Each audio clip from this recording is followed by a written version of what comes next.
നമസ്കാരം, എല്ലാവർക്കും എൻ്റെ യൂട്യൂബ് ചാനലിലേക്ക് സ്വാഗതം. നമ്മൾ നോക്കാൻ പോകുന്നത് നിങ്ങളുമായിട്ട് പ്രശ്നത്തിലിരിക്കുന്ന വ്യക്തി, നിങ്ങളുടെ വ്യക്തിക്ക് ഈ പ്രശ്നം, നിങ്ങൾ തമ്മിൽ പ്രശ്നം ഉണ്ടായില്ല, അതൊരു തേർഡ് പാർട്ടി കൊണ്ടാവാം, വേറെ എന്തെങ്കിലും കാര്യം കൊണ്ടാവാം നിങ്ങൾ തമ്മിൽ പ്രശ്നമുള്ളത്. എന്തായാലും നിങ്ങളുടെ വ്യക്തിക്ക് അതിൽ കുറ്റബോധമുണ്ടോ, ഇതാണ് നമ്മൾ നോക്കുന്നത്. ഓറക്കിൾ മെസ്സേജ് ആണ് നോക്കുന്നത്, ജനറൽ റീഡിംഗ് ആണ്, എല്ലാവർക്കും റെസൊനേറ്റ് ചെയ്യില്ല. പേഴ്സണൽ റീഡിംഗ് വേണമെന്നുള്ളവർക്ക് വാട്സ്ആപ്പ് നമ്പർ ഡിസ്ക്രിപ്ഷൻ ബോക്സിലുണ്ട്, എന്നെ കോൺടാക്ട് ചെയ്യാം പേഴ്സണൽ റീഡിംഗ് വേണമെങ്കിൽ. ഭഗവാനെ ഓം നമഃ ശിവായ, ഓം നമഃ ശിവായ, ഓം നമഃ ശിവായ. കുറച്ചധികം കാർഡുകൾ വന്നിട്ടുണ്ട്, നമുക്ക് നോക്കാം ഇതൊക്കെ എന്താണെന്ന്. ചിലപ്പോൾ പലർക്ക് വേണ്ടിയുള്ള മെസ്സേജ് ആയിരിക്കും.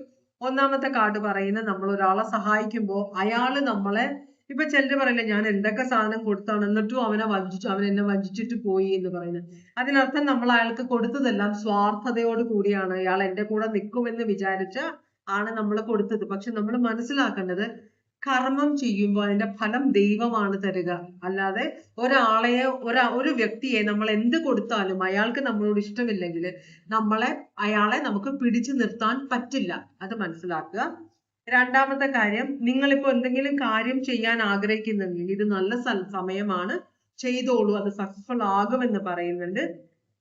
പിന്നെയുള്ള കാർഡ് പറയുന്നത്, നിങ്ങളുടെ ഇമോഷൻസിൽ കൺട്രോൾ വെക്കുക. ഇമോഷൻസിൽ കൺട്രോൾ വെച്ചില്ലെങ്കിൽ പ്രശ്നമാകുമെന്ന് പറയുന്നുണ്ട്. പിന്നെ രുദ്രമന്ത്രം ജപിക്കണമെന്ന് പറയുന്നുണ്ട്. അത് നിങ്ങൾ ആഗ്രഹിക്കുന്ന കാര്യങ്ങൾ നടത്തിയെടുക്കാൻ വേണ്ടിയിട്ടാണ് രുദ്രമന്ത്രം. ഓം നമോ ഭഗവതേ രുദ്രായ എന്ന മന്ത്രം 108 പ്രാവശ്യം ജപിക്കണമെന്ന് പറയുന്നുണ്ട്. പിന്നെ ഭൈരവനോട് പ്രാർത്ഥിക്കണമെന്ന്. ഭൈരവനാണ് നമ്മളുടെ ഉള്ളിലുള്ള ഭയം മാറ്റി തരുന്നത്. അപ്പൊ ഭൈരവനോട് പ്രാർത്ഥിക്കണം. നിങ്ങളുടെ ഉള്ളിലുള്ള ഭയം ചിലപ്പോൾ ഒന്നുമില്ലായിരിക്കും, പക്ഷെ നമുക്ക് എന്തോ ഒരു പേടി, രാത്രി ദുസ്വപ്നങ്ങൾ കാണുന്നു, ഇതിനെല്ലാം പ്രാർത്ഥിക്കേണ്ടത് ഭൈരവനോടാണ്. പേടിയെല്ലാം മാറാൻ വേണ്ടിയിട്ടും ആത്മധൈര്യം വരാൻ വേണ്ടിയിട്ടും. അടുത്ത കാർഡ് പറയുന്നത്, നിങ്ങളുടെ ജീവിതത്തിലെ പുറത്തുള്ള ശക്തികൾ കൊണ്ട് ഇഷ്ടംപോലെ പ്രശ്നങ്ങൾ ഉണ്ടാകും. നിങ്ങളായിട്ട് ഉണ്ടാക്കുന്ന പ്രശ്നത്തിൽ കൂടുതൽ പുറത്തുനിന്നുള്ള ശക്തികൾ നിങ്ങളുടെ ജീവിതത്തിൽ പ്രശ്നങ്ങൾ ഉണ്ടാക്കുന്നുണ്ട്. അപ്പൊ ആ പ്രശ്നങ്ങൾക്ക് കുറച്ചൊരു സമാധാനം ഇപ്പൊ കാണുന്നുണ്ട്. പക്ഷെ നിങ്ങൾ ആശ്വസിക്കാൻ വരട്ടെ, ഇനിയും പ്രശ്നങ്ങൾ നിങ്ങളുടെ ജീവിതത്തിലേക്ക് വരുന്നുണ്ട്. അതുകൊണ്ടാണ് നിങ്ങളോട് രുദ്രമന്ത്രവും ഭൈരവനോട് പ്രാർത്ഥിക്കാനും പറഞ്ഞത്. അതുപോലെ ഇമോഷൻ കൺട്രോൾ വെക്കാനും പറഞ്ഞത് കേട്ടോ. പിന്നെ നിങ്ങൾ കുണ്ടലിനി യോഗ പ്രാക്ടീസ് ചെയ്യണം. നിങ്ങളുടെ ചക്രാസിൽ ബ്ലോക്ക് ഉണ്ടെന്നാണ് പറയുന്നത്. അപ്പൊ അത് മാറ്റിയെടുക്കാൻ കുണ്ടലിനി യോഗ പ്രാക്ടീസ് ചെയ്യണമെന്ന് പറയുന്നുണ്ട്. ഇത്രയും കാർഡ്സ് ആണ് ഇവിടെ വന്നത്. ഭഗവാനെ ഓം നമഃ ശിവായ, ഓം നമഃ ശിവായ. നിങ്ങളുടെ വ്യക്തിയുടെ ഇപ്പോഴത്തെ എനർജി എന്താണെന്ന് നോക്കാം. നിങ്ങളുടെ വ്യക്തിയുടെ എനർജി എന്താണ്?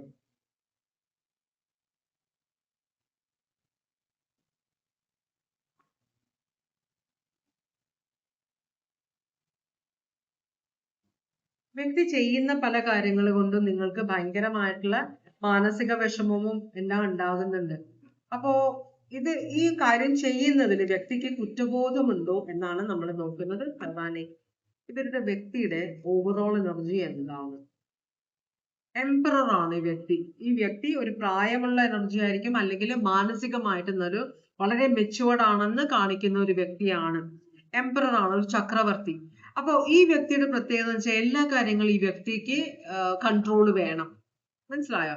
അപ്പൊ ഏരീസ് സോഡിയാക് സൈൻ ആണ്, ഒരു ചക്രവർത്തിയാണ് ഞാൻ എന്നാ മനസ്സിൽ തന്നെ ചിലപ്പോ ഈ വ്യക്തി നിങ്ങൾ വിചാരിക്കുന്ന പോലെ കാര്യങ്ങൾ, കുടുംബം നന്നായിട്ട് നോക്കാത്ത ഒരു വ്യക്തിയായിരിക്കും. ജോലിക്ക് പോകാത്ത, സ്ത്രീ ആയാലും പുരുഷനായാലും ജോലിക്ക് പോകാത്ത ഒരു വ്യക്തിയായിരിക്കും. ആരോടും ആത്മാർത്ഥതയില്ലാത്ത വ്യക്തിയായിരിക്കും. ഈ ഞാൻ എക്സാമ്പിൾ പറയാണ്, പുറംപോച്ച് കാണിക്കുന്ന വ്യക്തിയായിരിക്കും. പക്ഷെ ഈ വ്യക്തി വിചാരിക്കുന്നത് ഈ വ്യക്തിയാണ് ഈ ലോകത്തിലെ ബെസ്റ്റ്. ഞാൻ നല്ലൊരു അച്ഛനാണ്, നല്ലൊരു അമ്മയാണ്, നല്ലൊരു ചേച്ചിയാണ്, ചേട്ടനാണ്, മകനാണ് എന്ന് വിശ്വസിച്ച് വെക്കുന്ന, മറ്റുള്ളവരോടെല്ലാം അകമഴിഞ്ഞ് സ്നേഹം കാണിക്കുന്ന വ്യക്തിയാണ്. ഈ വ്യക്തിയെ കൊണ്ട് വീട്ടുകാർക്ക് അത്ര ഗുണം ഉണ്ടാവില്ല. വീട്ടുകാർക്ക് എപ്പോഴും ഈ വ്യക്തിയെ കൊണ്ട് പരാതി ഉണ്ടാവുള്ളൂ. പക്ഷെ നാട്ടുകാരോട് അന്വേഷിക്കുമ്പോൾ ഈ വ്യക്തിയെ കഴിഞ്ഞിട്ടേ നാട്ടുകാർക്ക് മറ്റുള്ളവരുള്ളൂ. എന്ന് വെച്ചാല് നാട്ടുകാർക്കാണ് ഈ വ്യക്തിയെ കൊണ്ട് കൂടുതൽ ഗുണം, വീട്ടുകാർക്കോ ഗുണം കുറവായിരിക്കും. അങ്ങനത്തെ ഒരു എനർജിയാണ് നിങ്ങളുടെ വ്യക്തി. All right. അപ്പോ എന്താണ് ഈ വ്യക്തിയുടെ ഇപ്പോഴത്തെ അവസ്ഥ? എന്നുവെച്ചാൽ ഈ വ്യക്തിയെ ഒന്ന് പൊക്കി പ്രശംസിച്ചു കൊടുത്താൽ ഈ വ്യക്തി ആർക്ക് വേണമെങ്കിൽ എന്തും ചെയ്യും. അങ്ങനത്തെ ഒരു എനർജിയാണ്. എന്താണ് അവസ്ഥ? കുറെ സീക്രട്സ് കാണിക്കുന്നുണ്ട്. എന്തോ ഒരു കാര്യം ഓർത്തിട്ട് ഈ വ്യക്തി ഒരു ടെൻഷനിലാണ്. വളരെ സീക്രട്ടീവ് ആയിട്ട് വളരെ ഷാഠ്യമുള്ള ഒരു വ്യക്തിയാണ് കേട്ടോ. മറ്റുള്ളവരുടെ അഭിപ്രായത്തിന് ഒരു വിലയും കൊടുക്കാത്ത, വളരെയധികം വേദന സഹിക്കാൻ കഴിവുള്ള ഒരു വ്യക്തിയാണ്. സ്റ്റിച്ച് ഇടുമ്പോഴൊക്കെ ഈ വ്യക്തിക്ക് ഇതിന്റെ എന്താ പറയാ അനസ്തേഷ്യ ഒക്കെ വെക്കാൻ, ലോക്കൽ അനസ്തേഷ്യ ഒന്നും വേണ്ട. ഒരു ശാരീരികമായ വേദനകൾ നല്ലോണം മീൻസ് അനുഭവിക്കാൻ നല്ലോണം കപ്പാസിറ്റി ഉള്ള ഒരു എനർജിയാണ് ഈ വ്യക്തി. ഈ വ്യക്തി മൂൺ സൈൻ എന്ന് പറഞ്ഞു കഴിഞ്ഞാല്, മൂൺ എന്ന് പറഞ്ഞാൽ ശോകമാണ്. ചന്ദ്രന് നമ്മൾ സെന്റിമെന്റൽ ആവും ചന്ദ്രൻ. അതുപോലെ തന്നെ രാത്രിയാണ്, ഇരുട്ടാണ്. വളരെയധികം കാര്യങ്ങള് ഒതുക്കി വെക്കാം, കള്ളത്തരങ്ങൾ പലതും നടക്കുന്നത് രാത്രിയാണ്. സീക്രട്സ് ആണ് മൂൺ കാണിക്കുന്നത്, സീക്രട്സ് ആണ്. രണ്ടാമത്തെ ഒരു കാര്യം എന്ന് പറഞ്ഞു കഴിഞ്ഞാല്, ഇപ്പോ ഇവിടെ കുഴിയിലേക്ക് ഈ വ്യക്തി ചിലപ്പോ വളരെ അഡ്വാൻസ്ഡ് ആയ മോഡേൺ ചിന്താഗതിയുള്ള ഒരാളായിരിക്കും. പക്ഷെ വളരെ കൺസർവേറ്റീവ് ആയ ഫാമിലിയിലുള്ള ആളായിരിക്കും. അപ്പോ ഈ വ്യക്തി ആരെങ്കിലും ഓക്കെ ഈ വ്യക്തിയല്ല, ഈ കൺസർവേറ്റീവ് നിങ്ങളുടെ ഒരു കുടുംബത്തിൽ ഇപ്പൊ ആരെങ്കിലും പുറത്തേക്ക് പോകാൻ ആഗ്രഹിക്കുന്നുണ്ടെങ്കിൽ ഈ വ്യക്തി അവരെ വിടില്ല.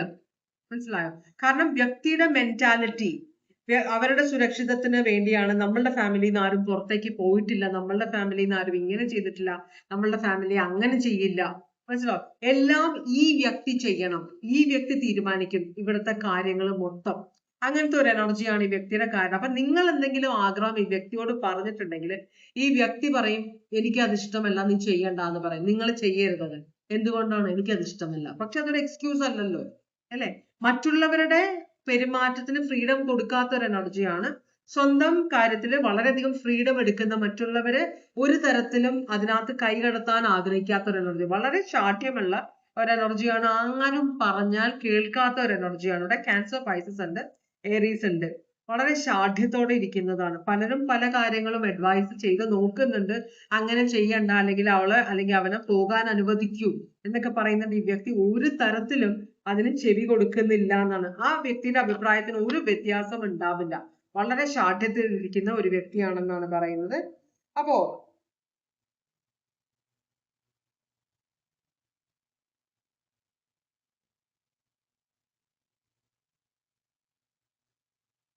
നിങ്ങളോട് ഈ വ്യക്തി സീക്രട്ടീവ് ആയിട്ടാണ് ഈ കാണിക്കുന്നത്. ഈ വ്യക്തിക്ക് ചിലപ്പോൾ വേറൊരു പെരുമാറ്റം അറിയില്ലായിരിക്കാം. നമ്മൾ ചോദിക്കാൻ പോകുന്ന ഈ വ്യക്തിക്ക് നിങ്ങളോട് ചെയ്യുന്ന ഈ തെറ്റ് ചിലപ്പോൾ ഇതൊരു തേർഡ് പാർട്ടി കണക്ഷൻ ആയിരിക്കാം. മനസ്സിലായി? ഇതൊരു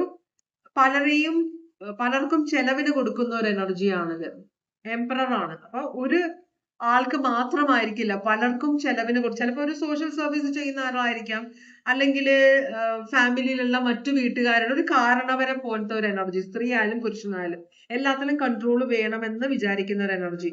ഇനിയിപ്പോ അതൊരു തേർഡ് പാർട്ടി കണക്ഷനിലാണ് ഈ വ്യക്തിയെങ്കിൽ, മറ്റുള്ളവർ പറഞ്ഞിട്ട് കേൾക്കാത്ത ഒരു വ്യക്തി, ആ റിലേഷൻഷിപ്പ് ഉപേക്ഷിക്കണമെന്ന് നിങ്ങൾ പറഞ്ഞിട്ട് അത് കേൾക്കാതെ ശാഠ്യത്തിലിരിക്കുന്ന ഒരു വ്യക്തിയാണെങ്കിൽ ഈ വ്യക്തിക്ക് നിങ്ങളുടെയൊക്കെ അഭിപ്രായത്തിനെതിരെ പോകുന്നത് കൊണ്ട് കുറ്റബോധം വല്ലതും ഉണ്ടോ?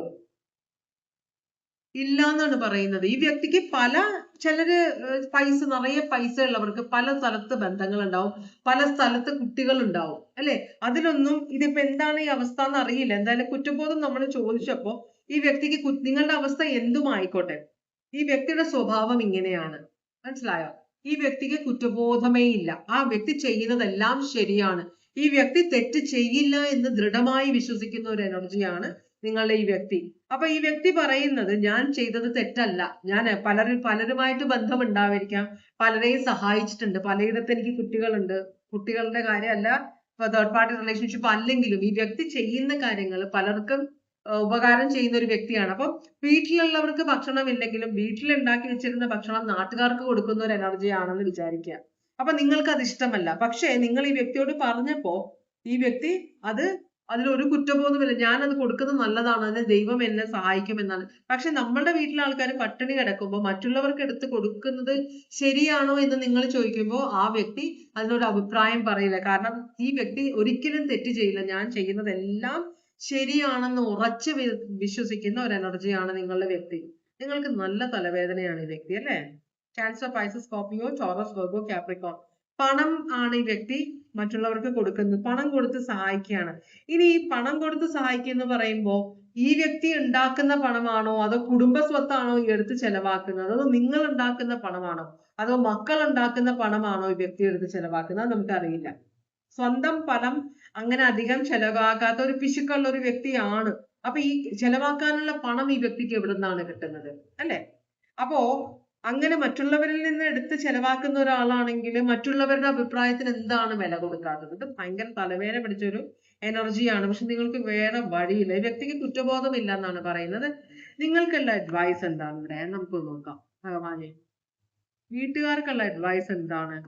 നിങ്ങളോട് പറയുന്നത്, നിങ്ങള് ഇവിടെ ഇതൊരു കുടുംബമാണ് അല്ലെ? അപ്പോ കുടുംബമാണ്, അതുപോലെ തന്നെ കുടുംബം എന്ന് പറഞ്ഞ ഒരു ടീമാണ്. നമ്മളുടെ കുടുംബത്തിലുള്ള ഒരാളെ ഒറ്റപ്പെടുത്താൻ പറ്റില്ല. അയാളെ എങ്ങനെയുള്ള സ്വഭാവമുള്ള ആളും ആയിക്കോട്ടെ, യൂണിവേഴ്സ് പറയുന്നത് ഇതൊരു ടീമാണ്. മനസ്സിലായോ? അപ്പോ ഈ വ്യക്തി വളരെ കഴിവുള്ള ഒരാളാണ്.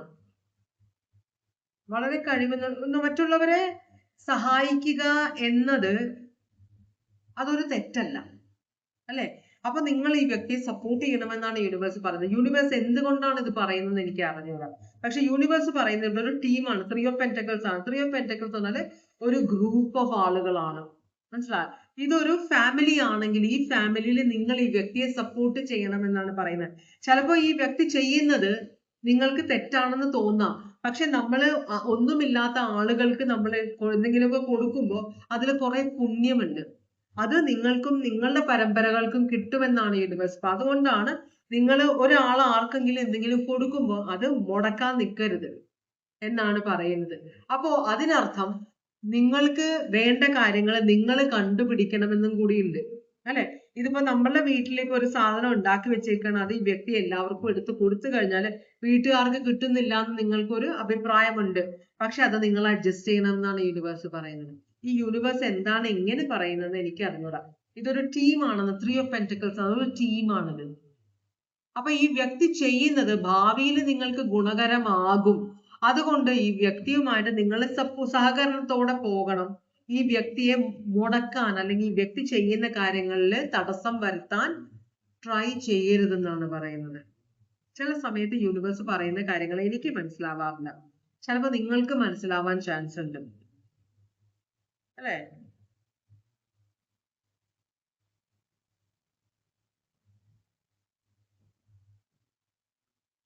ചിലപ്പോ ഈ നമ്മൾ കണ്ടിട്ടില്ലേ, ചിലര് മരിക്കുമ്പോ നാട്ടിലുള്ളവരൊക്കെ വരും. നാട്ടിലുള്ളവരെല്ലാം വന്നിട്ട് അവരെ കുറിച്ച് ഭയങ്കര അഭിപ്രായമായിരിക്കും. അയ്യോ, ഞാൻ അങ്ങനെ അസുഖമായി കിടന്നപ്പോ ഇദ്ദേഹമാണ് എനിക്ക് പൈസ തന്നത്, മകന് ഓപ്പറേഷന് പൈസ ഇല്ലാണ്ട് ഇദ്ദേഹമാണ് പറയുന്നത്, അങ്ങനെയാണ് ഇങ്ങനെയാണ്. വീട്ടിലുള്ളവരെല്ലാം ഇതെന്ത് ഇത്രയും ആൾക്കാർ വന്നിരിക്കുന്നത്, ഞങ്ങളോടൊന്നും ഈ സ്നേഹമൊന്നും കാണിച്ചിട്ടില്ലല്ലോ. മനസ്സിലായി? നിങ്ങൾ ചില ഇതിന് പോകുമ്പോ കാണും ഇങ്ങനെയുള്ള ആളുകളാണ്. പക്ഷേ ഇവര് ചെയ്യുന്ന കാര്യങ്ങളുടെ ഗുണം പരമ്പരകൾക്ക് കിട്ടും. നിങ്ങൾക്ക് പണത്തിന് ബുദ്ധിമുട്ടുണ്ടാവില്ല, ഭക്ഷണത്തിന് ബുദ്ധിമുട്ട്. ഇപ്പോഴത്തെ കാര്യം പോട്ടെ, ഇനിയും സമയം വരാനിരിക്കുന്നേ ഉള്ളൂ. കുട്ടികൾക്കൊക്കെ ഇനിയും ജീവിതം കിടക്കുന്നു. അവരുടെ ഭാവിയിൽ എന്തൊക്കെയാണ് അവരുടെ ജീവിതത്തിലേക്ക് വരിക എന്ന് അറിയില്ല. അപ്പോ ഇദ്ദേഹം ചെയ്യുന്ന അല്ലെങ്കിൽ ഈ സ്ത്രീ ചെയ്യുന്ന, ഈ അമ്മ ചെയ്യുന്ന, ആരാണെന്ന് എനിക്ക് അറിഞ്ഞൂടാ, ചെയ്യുന്ന കാര്യങ്ങള് നിങ്ങൾക്ക് ഭാവിയിൽ അവർക്ക് ഗുണം അല്ലെങ്കിൽ പുണ്യമായിട്ട് കിട്ടും എന്നൊരു കാര്യമാണ് എനിക്കിവിടെ മനസ്സിലാക്കാൻ പറ്റിയത് കേട്ടോ. അപ്പൊ ഇതാണ് ഇന്നത്തെ റീഡിംഗ്. ഇത് ടോറസ്, വെർഗോ, കാപ്രിക്കോൺ ആണ്. ഇത് പൈസയുടെ ഒരു കാര്യമാണ്. അപ്പോ ടോറസ്, വെർഗോ, കാപ്രിക്കോൺ ആണിത്. അപ്പൊ ഇതാണ് ഇന്നത്തെ റീഡിംഗ്. ഇതുവരെ എന്റെ റീഡിംഗ് കണ്ടുകൊണ്ടിരുന്ന എല്ലാവർക്കും വളരെയധികം നന്ദി. എല്ലാവർക്കും ഭഗവാൻ സന്തോഷവും സമാധാനവും സംതൃപ്തിയും സമൃദ്ധിയും ആയുരാരോഗ്യ സൗഖ്യവും തന്ന് അനുഗ്രഹിക്കാൻ ഇടയാകട്ടെ എന്ന് ആശംസിക്കുന്നു. വീണ്ടും ഒരു റീഡിംഗുമായിട്ട് വരാം. എല്ലാവരും സേഫ് ആയിട്ടിരിക്കുക. Take care.